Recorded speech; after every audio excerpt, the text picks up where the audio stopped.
menjelang buka puasa. Di sini hadir kembali acara Kupas Apem, Kupas Tuntas Agenda Pemilu Kada. Bersama saya Duyana Rusita Rahmawati, dan juga di sini sudah hadir narasumber kita selaku Kabid Hukum Humas Data dan Informasi Bawaslu Kabupaten Klaten, Pak Azif. Apa kabar Pak Azif? Gimana Mbak Sita, sehat? Sehat, alhamdulillah. Puasa nggak hari ini? Dulu namanya divisinya adalah Divisi Hukum Data dan Informasi ya Pak ya.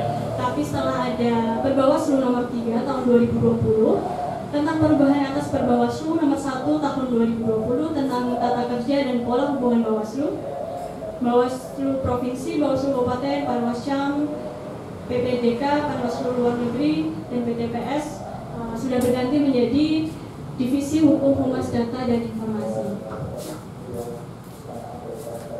Nah, sambil menunggu buka puasa nih, kita ngobrol sebentar sambil diskusi dengan narasumber kita, Pak Azif, tentang isu-isu yang belakangan ini tuh sangat hangat banyak didengar oleh masyarakat tentang terbitnya Perpu nomor 2 tahun 2020 tentang perubahan ketiga atas Undang-Undang nomor 1 tahun 2015 tentang penetapan Perpu nomor 1 tahun 2014 tentang pemilihan gubernur, bupati, dan wali kota menjadi undang-undang. Sudah disahkan dan diterbitkan Pak, ini Pak, perpunya. Sedikit lega tapi juga ada rasa khawatir. Karena kan COVID-19 ini belum selesai, belum tuntas. Sedangkan perpu ini sudah mengatur bahwa pilkada akan dilaksanakan pada Desember 2020.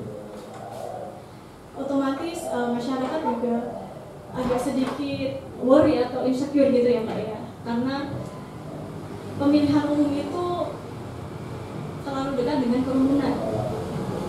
Jadi kita juga tidak bisa memastikan bahwa prediksi akhir Mei itu COVID-19 akan selesai.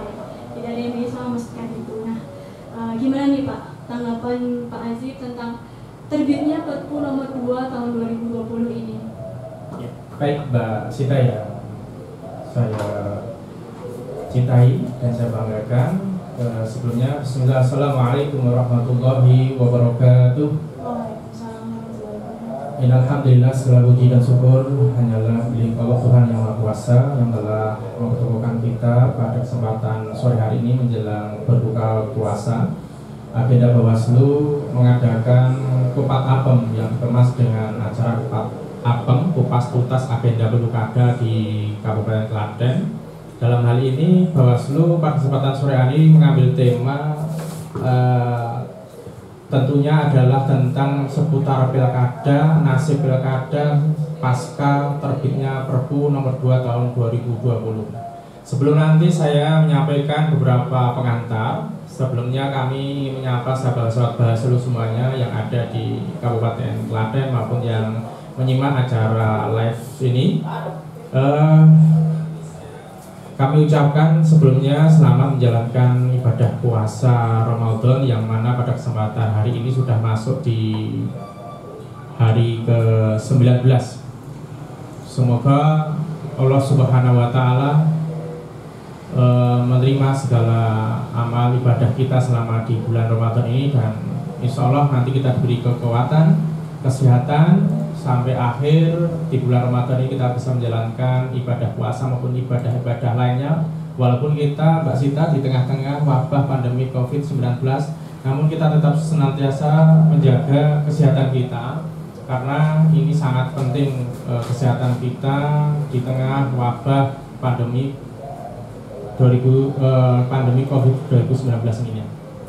Baik Mbak Sita, sebelumnya kita juga mengapresiasi tentunya pemerintah kita yang mana pada tanggal 4 Mei kemarin Presiden kita telah menandatangani Perpu Peraturan Pemerintah Pengganti Undang-Undang nomor 2 tahun 2020. Ini penamaan rinci Perpu ini kan tentang perubahan ketiga atas perubahan Undang-Undang nomor 1 tahun 2015 tentang penetapan peraturan pemerintah pengganti Undang-Undang nomor 1 tahun 2014 tentang pemilihan gubernur, bupati, wali kota, yang mana ini menjadi undang-undang atau Perpu nomor 2 tahun 2020.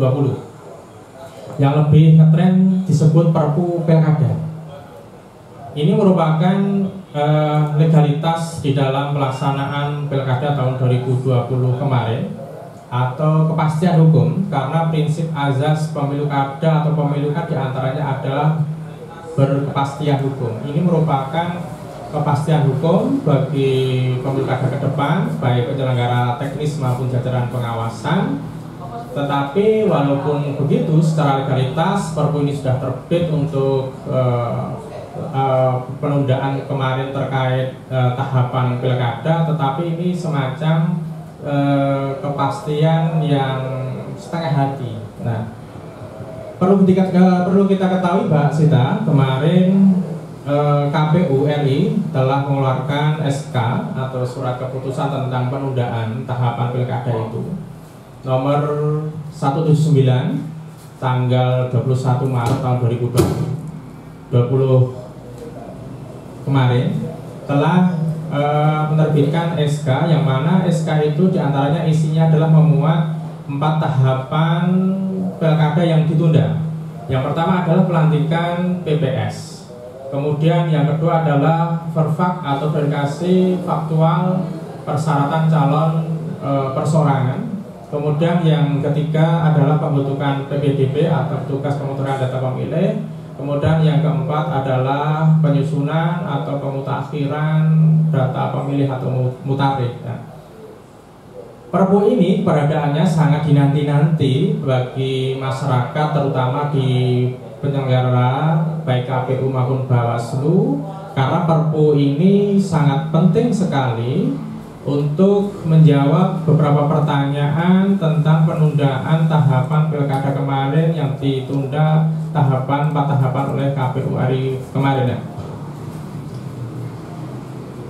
Di Indonesia ada 270 daerah yang ditunda pilkadanya. Enggak cuma di Indonesia Mbak Sita, ternyata di dunia karena wabah pandemi COVID-19 ini ada beberapa negara, beberapa kota di dunia sebanyak sekitar 53 negara yang menunda pilkadanya karena wabah COVID-19 ini. Nah, ini diakibatkan oleh bencana nasional non alam, wabah corona ini. Nah, diantaranya ini Perpu ini hadir memberi kepastian hukum terhadap pelaksanaan pilkada tahun 2020. Nah, terkait hal tersebut, Mbak Sita, bisa kita rangkum isi Perpu pilkada itu menjadi mencakup 3 klaster. Bisa kita rangkum. Di antaranya kita ambilkan dari pasal 120A, 120 ayat 1, kemudian 122A ayat 3, kemudian juga pasal 201 di Perpu ini. Di antaranya yang pertama, 3 klaster, mencakup 3 klaster itu adalah, yang pertama adalah pemilihan serentak lanjutan ini bisa dilaksanakan, bisa terjadi atau akibat penundaan pilkada ini disebabkan sebagian besar daerah atau seluruh daerah terjadi kerusuhan, gangguan keamanan, bencana alam dan sebagainya. Nah, di Perpu ini yang mana di undang-undang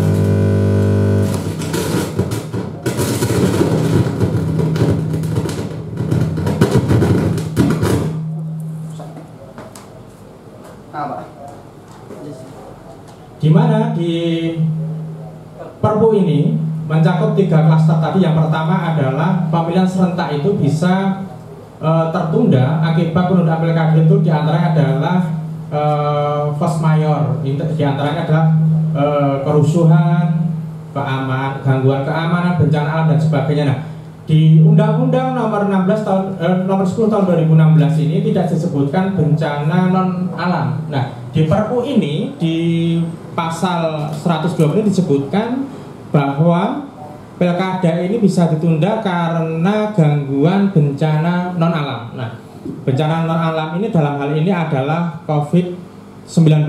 Nah, kemudian yang kedua, klaster yang kedua adalah penetapan penundaan maupun pelanjutan pelaksanaan pilkada ini ke depan.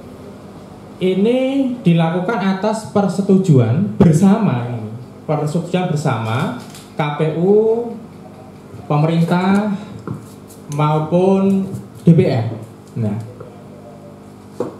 mekanismenya pemilihan serentak lanjutan ini dilaksanakan setelah penetapan penundaan tahapan pelaksanaan pemilihan serentak dengan keputusan KPU.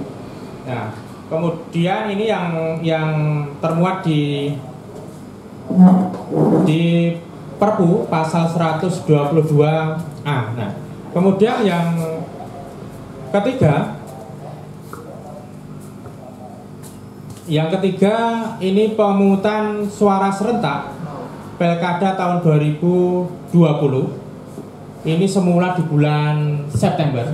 Tanggal berapa Pak Cita? 23 September. Yang mana ini kemudian karena adanya wabah atau bencana non alam COVID-19 ini ditunda ke bulan Desember. Tepatnya insya Allah kemungkinan tanggal 9 Desember ini. Nah, ini masih menyisakan berbagai macam persoalan. Ternyata jika nanti wabah COVID-19 ini belum berakhir di negara kita, pilkada ini bisa ditunda lagi atau pemungutan suara serentak ini ditunda lagi dan dijadwalkan kembali setelah bencana non alam berakhir.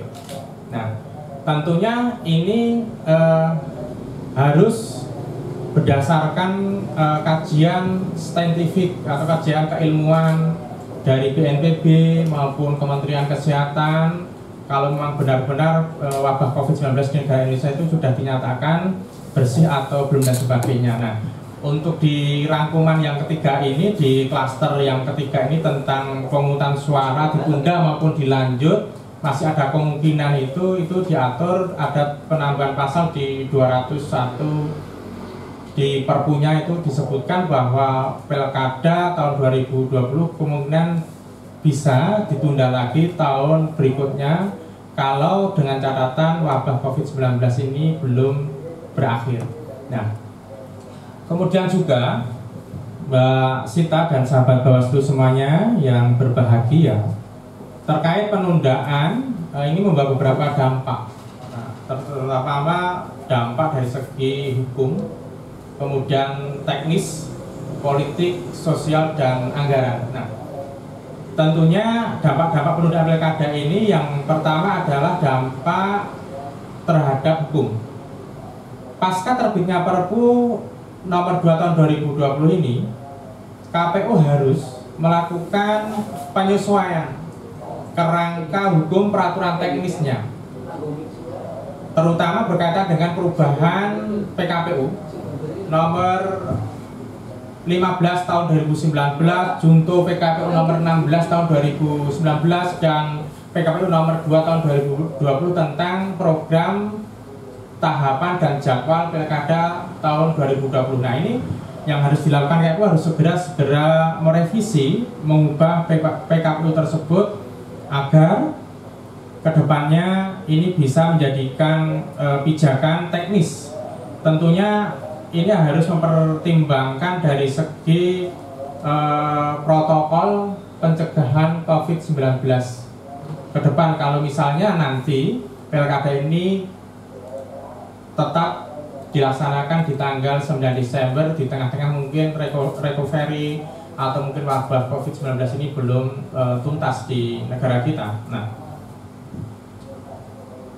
kemudian dampak berikutnya adalah dampak teknis. Nah, dampak teknis ini penundaan pilkada pasti berdampak pada tata kelola teknis. Tentu ini sangat ya harus diperhitungkan betul bahwa kalau dirujuk implikasi teknis pilihan pemungutan suara kalau di bulan Desember tahun 2020 ini, KPU harus segera paling tidak menyiapkan tahapan pilkada paling cepat bulan Juni.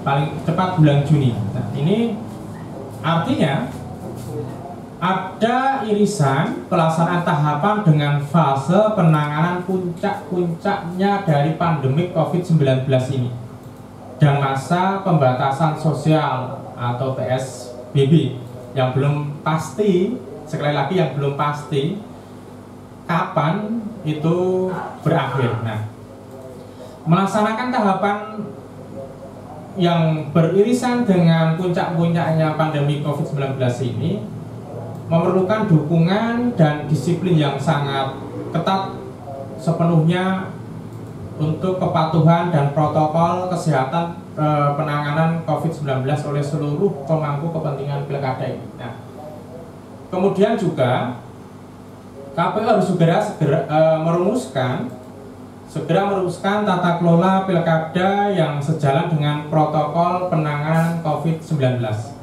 terutama berkaitan dengan mekanisme interaksi antara petugas dengan pemilih maupun peserta pemilihan. Misalnya di tahapan mutarlik atau penyusunan daftar pemilih itu, mau tidak mau petugas PPDP, petugas pemutakhiran data pemilih kan berinteraksi dengan masyarakat dan sebagainya. Ini harus diperhitungkan ke depan rumusan teknisnya semacam apa dan sebagainya kalau nanti sampai pilkada ini nanti dilaksanakan pada tanggal 9 Desember tahun 2020. Nah, kemudian juga menyiapkan permasalahan juga, diantaranya adalah tata cara teknis verfak syarat dukungan bakal calon perseorangan, kemudian juga pendaftaran calon. Nah, kemudian juga kampanye, padahal kampanye kan mengumpulkan massa banyak dan sebagainya. Nah, ini semacam apa ke depan rumusan teknis yang akan dibuat oleh teman-teman KPU itu. Nah, kemudian juga pemungutan suaranya nanti semacam apa teknisnya, maupun rekapitulasinya yang sesuai kebijakan jaga jarak, physical distancingnya agar tidak terpapar COVID-19 ini. Nah, ini tentu saja tidak mudah, Mbak Sita, dan ini kita semoga nanti ke depan kita tunggu regulasi atau revisi PKPU yang akan revisi terkait tahapan program dan tahapan jadwal ini. Nah, kemudian juga dampak dari sosial adalah dilakukan penundaan pilkada ini membuat masyarakat yang melihat pandemi COVID-19 ini kan persoalan yang serius. Nah, ini kan mengakibatkan tertundanya agenda rutin 5 tahunan serentak ini. Kalau saya pribadi memang seharusnya kita semuanya harus kompak bersama-sama untuk saat ini melawan COVID-19 untuk saat ini. Karena teori hukum di dunia kan apa itu mengatakan adalah keselamatan rakyat itu di atas segala-galanya. Nah, ini salus populis superma lex esto gitu ya, Mbak Sita. Orang hukum ya, orang hukum tentunya tahu tentang prinsip itu. Nah, keselamatan rakyat itu di atas hukum tertinggi itu harus diutamakan. Nah, di satu sisi juga kalau di dalam agama Islam itu kan ada kaidah usul fikih yang mengatakan la dororo wala diroro. Nah, jangan sampai mengakibatkan keselamatan jiwa seseorang maupun keselamatan jiwa orang banyak ini terabaikan. Ini keselamatan orang, insan manusia sangat lebih penting daripada segala-galanya. Ini maka di dalam agama Islam juga disebutkan semacam itulah dororo wala diroro. Nah, ini jangan sampai nanti agenda rutin 5 tahunan pilkada ini nanti akan malah pelaksanaannya menimbulkan permasalahan baru. Dengan catatan semoga nanti memang benar-benar akhir Mei ini nanti wabah pandemi COVID-19 ini bisa berakhir di negara kita. Nah, kemudian juga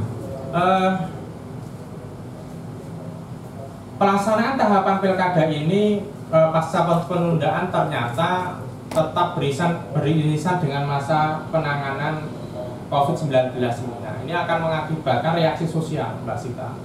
Nah, ini reaksi sosial yang kontraproduktif tentunya, berupa skeptisme, antipati dan sebagainya. Nah, khawatirnya nanti kalau pilkada 2020 ini tetap dilaksanakan di bulan Desember, di tengah-tengah mungkin masih wabah ini nanti dikhawatirkan pilkada itu nanti tidak berkualitas, diantaranya adalah partisipasi pemilih. Nah, kemudian ini makanya pemerintah, DPR dan KPU ini juga selayaknya tidak mengabaikan kondisi psikososial masyarakat tersebut. Nah, akibat ekses dari pandemi COVID-19 ini. Nah, kemudian dampak berikutnya yang kelima tentunya anggaran. Nah, anggaran ini kan tentunya nanti bagaimana menerapkan protokol kesehatan penanganan COVID, penyediaan desinfektan, penyediaan masker, penyediaan hand sanitizer, dan juga perabot-perabot lain untuk pencegahan COVID-19 ini. Nah, ini sangat beberapa dampak ini yang sangat perlu kita perhitungkan bersama. Akan tetapi sekali lagi bahwa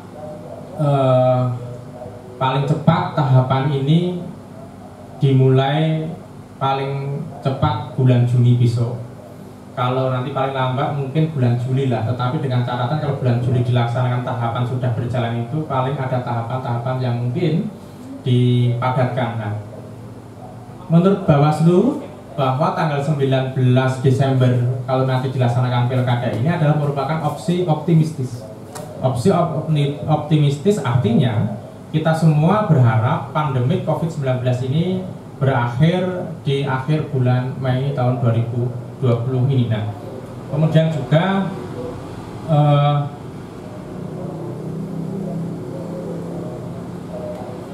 mungkin juga tadi sudah saya sampaikan beberapa dampak dari pilkada nanti kalau dilaksanakan di bulan Desember itu. Nah, yang perlu digarisbawahi bahwa nanti kalau tetap dilaksanakan di bulan Desember, tanggal 9 Desember ini, tentunya jajaran kita di Bawaslu, baik di penyelenggara ad hoc-nya, teman-teman sahabat-sahabat di Panwascam maupun pengawas desa kelurahan maupun pengawas TPS, insya Allah nanti bersama-sama akan siap untuk menjalankan tugas yang sangat mulia ini. Misalnya kalau nanti sampai tetap dilaksanakan tanggal 9 Desember tahun 2020 dengan catatan tentunya adalah ada semacam tata kelola teknis pelaksanaan pilkada di tengah-tengah pandemi COVID-19. Mungkin itu pengantarnya Mbak Sita, mungkin nanti bisa digali lebih dalam diskusi-diskusi ke depan. Ya, terima kasih Pak Ajib. Sudah lumayan banyak ya Pak Ajib pengantarnya tentang pembahasan bagaimana nasib pilkada pasca terbitnya Perpu nomor 2 tahun 2020. Nah, tadi Bapak mengatakan terbitnya Perpu ini adalah kepastian hukum yang setengah hati. Nah, itu kenapa Pak? Kenapa dikatakan setengah hati? Ya, Mbak Sita, perlu kita ketahui ya bahwa penundaan kemarin, KPU menunda 4 tahapan itu kan karena COVID-19. Asbabul nuzulnya ibaratnya itu, sebab-sebab turunnya atau penundaan SK dari KPU itu kan diantaranya adalah COVID-19 ini. Kan nanti lucu, sangat ironis sekali kalau pilkada tahun 2020 tetap dilaksanakan di bulan Desember, misalnya dalam tanda petik itu nanti kalau wabah COVID-19 belum berakhir. Nah, padahal kemarin ditunda karena COVID-19, tapi kenapa ini ditunda, dilanjutkan lagi, masih masa tahap COVID-19 dan sebagainya. Nah, karena ini juga kenapa tadi saya mengatakan bahwa ini ada legalitas untuk pilkada 2020 atau kepastian hukumnya, tetapi kepastian hukum yang setengah hati kalau menurut saya. Bagaimana tidak tetap dari sebab-sebab kemarin KPU membuat surat keputusan tentang penundaan pilkada itu kan diantaranya adalah karena wabah non bencana alam ini, atau COVID-19 ini. Nah, tentunya tadi yang kami sampaikan bahwa sesuai dengan teori dari Marcus Tullius Cicero itu, teori hukum tentang salus populi suprema lex esto tadi, bahwa keselamatan rakyat itu lebih utama atau hukum tertinggi. Di dalam agama Islam juga la dororo wala diroro. Jangan sampai nanti keselamatan orang banyak itu nanti terabaikan dengan gelaran 5 tahunan ini. Nah, ke depan kita harapkan tentunya kalau nanti sampai pilkada ini dilaksanakan di tanggal 9 Desember, tentunya KPU juga secepatnya harus merumuskan tata kelola teknis pilkada dengan mempertimbangkan protokol kesehatan penanganan COVID-19 ini. Gitu Mbak Sinta. Iya. Jadi kalau memang harus dilaksanakan pada tanggal 9 Desember nih Pak. Tadi Bapak mengatakan bahwa persiapannya sudah harus mulai pada bulan Juni atau paling lambat bulan Juli sudah harus mulai persiapan. Nah, sedangkan beberapa kota di Indonesia nih Pak yang melakukan pilkada tahun 2020 ini banyak yang berstatus sebagai PSBB. Nah, itu apakah memungkinkan kalau status PSBB itu akan dicabut oleh pemerintah? Mengingat pilkada ini nanti akan mengumpulkan kerumunan itu tadi Pak. Ya, sekali lagi bahwa asumsi pilkada, kalau menurut saya analisa itu, kalau pilkada dilaksanakan tanggal 9 Desember itu kan asumsinya adalah surat dari BNPB yang menyatakan bahwa pandemi wabah COVID-19 ini akan berakhir sekitar tanggal 29 Mei. Nah, akan tetapi ini yang perlu digarisbawahi bahwa pemilu kada ke depan baik dilaksanakan maupun diundur kembali, misalnya kalau sesuai dengan pasal 201A ayat 3 itu, idealnya Mbak Sita, itu pengambilan kebijakan itu harus berdasarkan data saintifik atau berdasarkan data-data keilmuan, baik dari segi kesehatan, mungkin dalam hal ini adalah BNPB selaku Satuan Gugus Tugas Penanganan COVID-19 ini, dan juga Kementerian Kesehatan, dan juga beberapa pihak yang berkaitan dengan COVID-19 ini. Sekali lagi ini berdasarkan kajian data saintifik, bukan kepentingan pertimbangan politis semata. Nah, ini kita harus nanti menunggu gimana nanti Satuan Gugus Tugas dari BNPB, pemerintah kita, Kemenkes, apakah nanti PSBB akan berakhir tanggal 29 Mei atau tidak, dan sebagainya. Kita tunggu bersama-sama nanti. Kalau nanti sudah diumumkan ternyata sudah bersih dari COVID-19 pada tanggal 29 Mei, berarti PSBB sudah juga tidak berlaku dan sebagainya, berarti keadaan Indonesia sudah aman dari beberapa hal yang tadi menyebabkan ditundanya pilkada tadi. Tapi kalau nanti ternyata COVID-19 ini nanti masih saja di negara kita, nah itu nanti kemungkinan besar karena di pasal 201A ayat 3 itu kan menyebut bisa ditunda lagi dengan catatan ini nanti kalau COVID-19 belum berakhir. Ya begitu. Kemudian tadi kan apabila COVID ini belum selesai pada nanti saatnya 9 Desember itu Pak. Nah, nanti kan akan ada lagi pemilihan lanjutan begitu ya Pak. Ya. Tapi harus ada peraturan dari KPU, pemerintah, dan DPR. Nah, ini yang dipertanyakan adalah bagaimana independensi dari KPU sendiri itu Pak mengenai jalannya pilkada 2020 nanti. Itu bagaimana Pak? Ya. Tentunya kita menaruh harapan yang besar juga di teman-teman penyelenggara teknis, dan kita percaya sepenuhnya nanti teman-teman KPU, KPU RI ini nanti akan siap untuk membuat semacam rumusan pilkada atau rumusan teknis tata kelola pilkada tahun 2020 maupun nanti kalau ditunda lagi atau lanjutan dan sebagainya. Tentunya teman-teman akan bersikap independensi dan menjunjung tinggi integritas tanpa tekanan-tekanan kepentingan politik tertentu. Walaupun sekarang ini dengan adanya penundaan pilkada ini kan juga agak lumayan gayeng gitu ya di masyarakat itu. Apalagi ini kan di tengah-tengah ada bantuan BLT, BST dan sebagainya. Ini di mata pengawas ini kita tetap senantiasa berusaha mengawasi, atau mungkin nanti kalau ada semacam dugaan ini kan kita bisa menangani dugaan pelanggaran. Kan sumbernya ada dua, pertama adalah temuan dan juga pelaporan. Nggak ada laporan masyarakat pun kalau kita nanti di jajaran pengawas itu tahu, kita kan bisa jadikan info awal itu nanti sebagai investigasi kita telusuri apakah ini nanti melanggar undang-undang pilkada ataupun tidak. Nah, tentunya kita harus berpijakan dengan regulasi yang ada, dalam hal ini adalah Undang-Undang 10 tahun 2016. Nah, ini kemarin kan sempat juga gayeng di Kabupaten Klaten gitu ya, sempat disebut-sebut di kancah nasional gitu. Itu Mbak. Iya, berbicara mengenai kasus yang belakangan ini sangat menggelitik nih Pak, tentang kasus yang di Kabupaten Klaten khususnya. Kemarin ada beredar hand sanitizer dan sebagainya itu.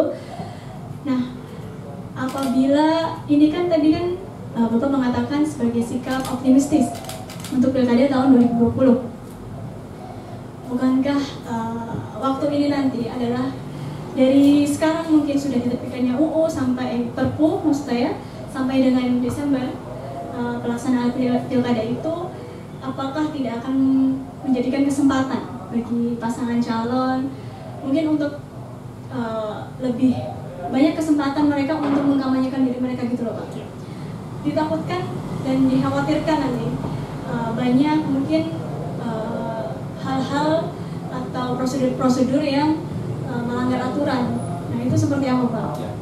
Baik.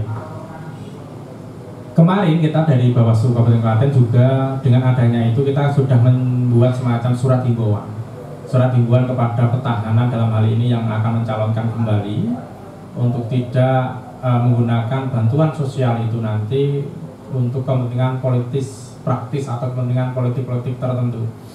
Ini juga kan sesuai himbauan dari himbauan dari Bawaslu RI maupun dari pemerintah sendiri, bahwa bantuan sosial ini jangan sampai dikaitkan dengan kepentingan pilkada ke depannya. Selain kita membuat surat himbauan kepada kemarin petahana, sebelumnya kita juga sebenarnya sudah membuat semacam surat himbauan dan himbauan yang lain. Nah, kita tetap di jajaran Bawaslu dan sebagainya sampai nanti kalau diaktifkannya kembali jajaran kita di tingkat pengawas maupun pengawas kecamatan maupun pengawas desa, kita tetap sesuai dengan tupoksi kita akan berusaha memantau atau mengawasi nanti jalannya proses pemberian bantuan itu.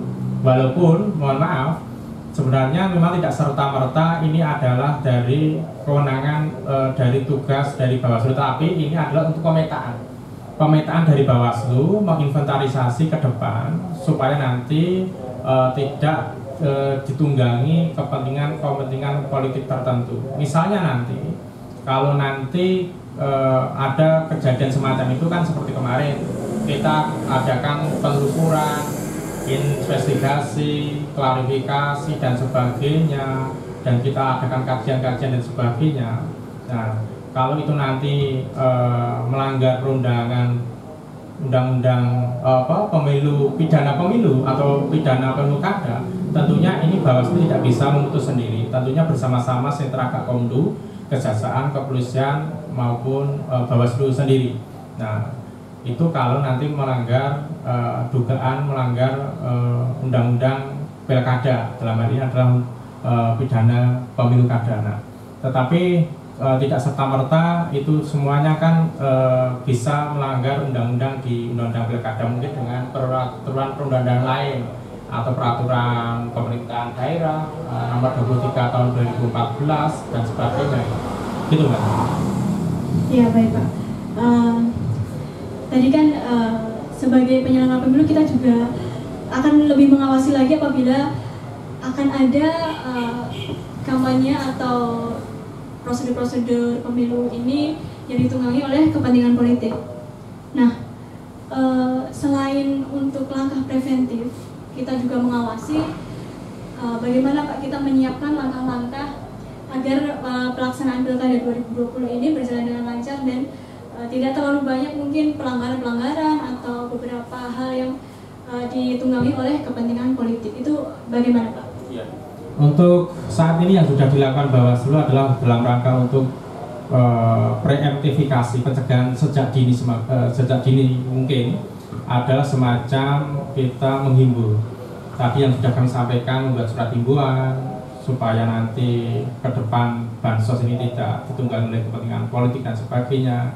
Dan juga kita melakukan pengawasan yang mana kita juga sembari nanti menunggu dari mungkin peraturan KPU revisi dari tahapan program dan jadwal tadi, dan juga nanti regulasi nanti dari Bawaslu kita. Nah, nanti kita untuk langkah saat ini kita adalah pencegahan supaya nanti tidak bansos ditunggangi kepentingan politik tertentu, tapi juga kita tidak menutup diri, kita juga senantiasa melakukan pengawasan kalau itu nanti ada unsur-unsur dugaan pelanggaran undang-undang pilkada.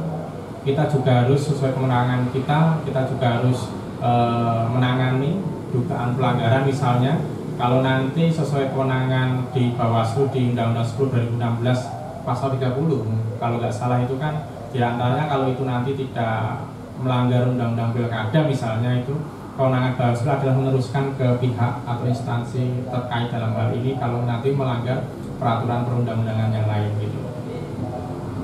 Ya, kemudian saya agak sedikit tertarik karena tadi kan Bapak mengatakan bahwa salah satu dampaknya adalah dampak untuk masyarakat, bagi masyarakat, yaitu menjadi apatis, tidak percaya atau dan lain sebagainya, dan mereka takut akan kerumunan gitu ya Pak ya, karena pandemi ini.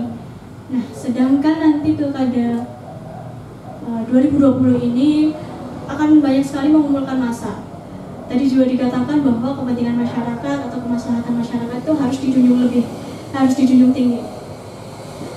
Nah, ini berarti kan kualitas demokrasi ini nanti kemungkinan akan menurun gitu ya Pak ya, bisa dikatakan atau karena masyarakat sendiri sudah sedikit takut untuk melakukan pemilihan Pilkada 2020 nanti. Nah, bagaimana nih Pak untuk meningkatkan kualitas demokrasi di tengah pandemi COVID-19 ini? Karena kan pasti akan sangat sulit sekali, kita sudah melakukan sosialisasi pengawasan partisipatif atau sosialisasi yang lain, itu pun masih ada kesulitan untuk meningkatkan kesadaran masyarakat terhadap pemilihan umum.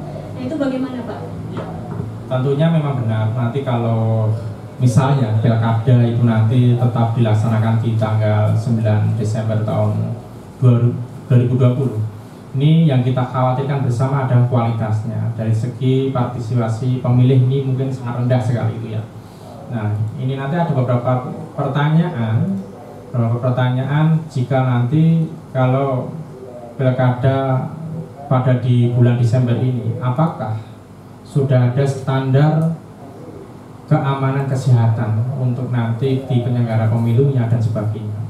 Kemudian apakah juga penyelenggara pemilu itu nanti juga sudah siap dalam hal ini KPU merumuskan atau merevisi PKPU-nya tadi dan seterusnya, merumuskan juknis tentang tata kelola teknis pilkada itu nanti, dan juga apakah pemilih sendiri atau peserta sendiri itu siap nanti kalau nanti digelar di pemilu Desember 2020. Tentunya ini yang harus kita lakukan atau mungkin KPU lakukan, segera membuka ke publik terkait mungkin simulasi atau skema tahapan lanjutan dan transformasi tahapan digital. Nah, kemudian ini juga tak henti-hentinya kita semuanya juga tentang edukasi politik terhadap masyarakat, terhadap pemilih. Pentingnya pendidikan pemilih, pendidikan politik terhadap pemilih sangat perlu sekali untuk membuka partisipasi pemilih untuk semakin lebih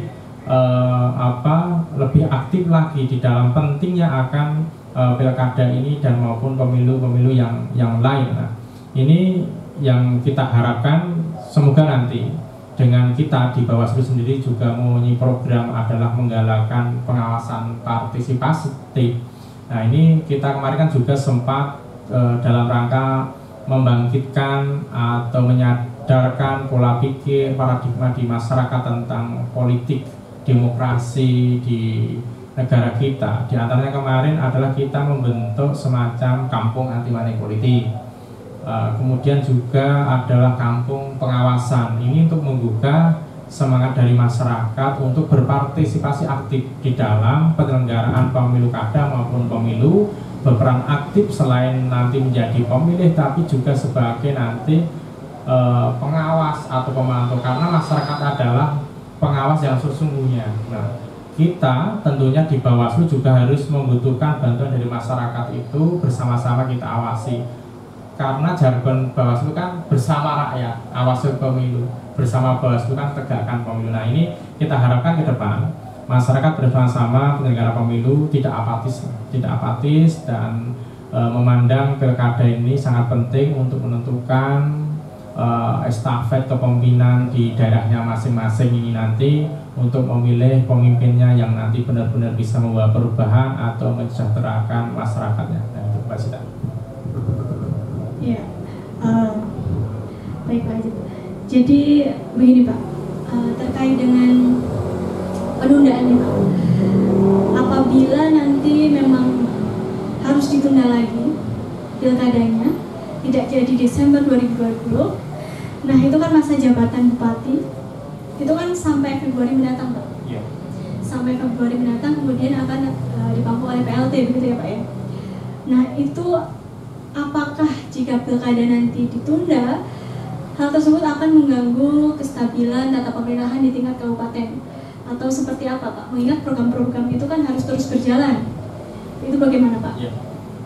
Tentunya nanti kita juga menunggu bersama, misalnya nanti kalau sampai tidak jadi pilkada tanggal 9 Desember itu atau mungkin ditunda di tahun berikutnya, skema apa yang akan nanti pemerintah lakukan dalam hal ini untuk PLT atau pejabat sementara menggantikan kepala daerah itu nanti, karena masa jabatan ini kan habis di bulan Februari. Nah, apakah ada underlying agenda dan sebagainya sebagai perbandingan Pilpres di Polandia, Pak Sita, ini tetap dilaksanakan karena kepentingan presiden untuk berkuasa dan sebagainya. Juga pertanyaannya apakah di bulan Juni awal itu nanti status kedaruratan dan PSBB itu nanti sudah harus dicabut, apakah mungkinkah dan tidaknya. Nah, ini tentunya nanti kalau menurut saya, kalau nanti di kepemimpinan di suatu daerah itu nanti kan bisa digantikan oleh PLT atau pejabat sementara, tentunya ini yang bisa meneruskan tata roda pemerintahan di daerah tersebut. Insya Allah kalau nanti ada pejabat sementara atau PLT, insya Allah akan berjalan dengan baik. Tapi kita tunggu bersama-sama skema apa yang akan nanti diterapkan oleh pemerintah kita. Dalam hal ini mungkin nanti bersama-sama DPR akan membuat semacam skema tentang seperti semacam apa tentang nanti pejabat sementara di kepala daerah itu nanti semacam apa kalau nanti misalnya pilkada ini tidak dilaksanakan di bulan Desember tahun 2020. Kita juga belum tahu ke depan skemanya semacam apa, tapi biasanya memang ada pejabat sementara atau PLT. Nah, pejabat sementara atau PLT nanti kan yang akan meneruskan jalannya roda pemerintahan ke depan. Itu Mas. Ya baik. Sudah banyak sekali ya Pak yang dibahas, dari mulai terbitnya Perpu sampai dengan dampak-dampaknya akibat pandemi ini untuk pilkada 2020. Nah, saya mohon izin untuk mengecek ini di YouTube, apakah ada pertanyaan atau tidak, nanti bisa disampaikan gitu ya Pak ya.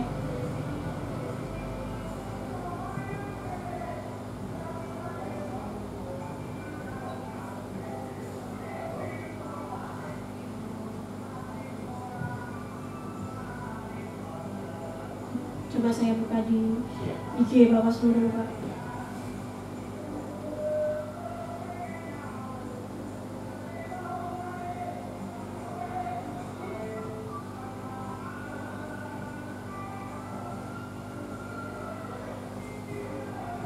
ternyata belum ada yang bertanya nih Pak. Mungkin sudah paham?